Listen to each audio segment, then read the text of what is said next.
Keeping you up to date around the clock, here's tonight's WIS 7 at 7. A Midlands canine officer is getting new protection thanks to a nationwide nonprofit dedicated to keeping police dogs safe. The South Carolina Department of Probation, Parole, and Pardon Services announced that its canine Chip will soon receive a custom bullet and stab protective vest. The gift comes from Vested Interest in Canines Incorporated. Since 2009, the group has provided more than 6,000 vests to working dogs in all 50 states, each designed to save lives in dangerous situations. Chip's new vest should arrive within 10 weeks.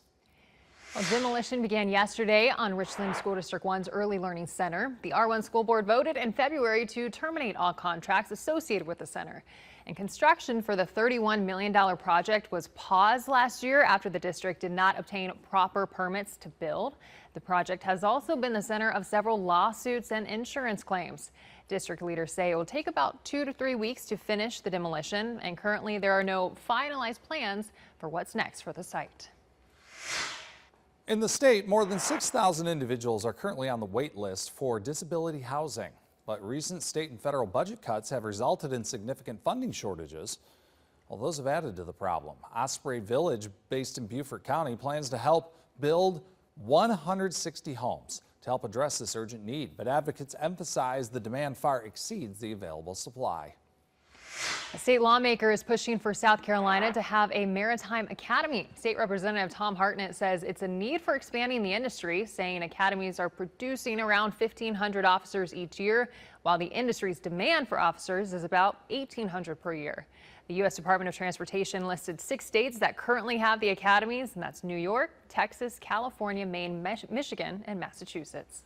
An ordinance that would reshape homelessness in downtown Greenville is once again in the spotlight. It was first proposed back in June and was met with public pushback. The council ultimately decided to postpone the vote to last night on Monday, but the city says that it still needs more time. Councilman John DeWorkin says that the ordinance would prohibit camping, lying on benches, and keeping personal items in public places. Violations could result in fines or even jail time.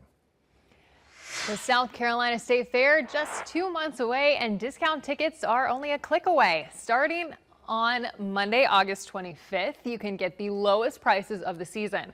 You can get 5 admission tickets for $45, and you can also add a ride voucher for $33. It's a special pre-fair price. You'll only be able to get these sales on August 25th, starting at 10 a.m. and going until 3 in the afternoon. For more information and a link to those tickets, you can visit our website, wistv.com. And schedule changes are coming to the Carowinds Amusement Park. It'll remain open through Sunday, August 17th, and then will close until the following Friday, August 22nd.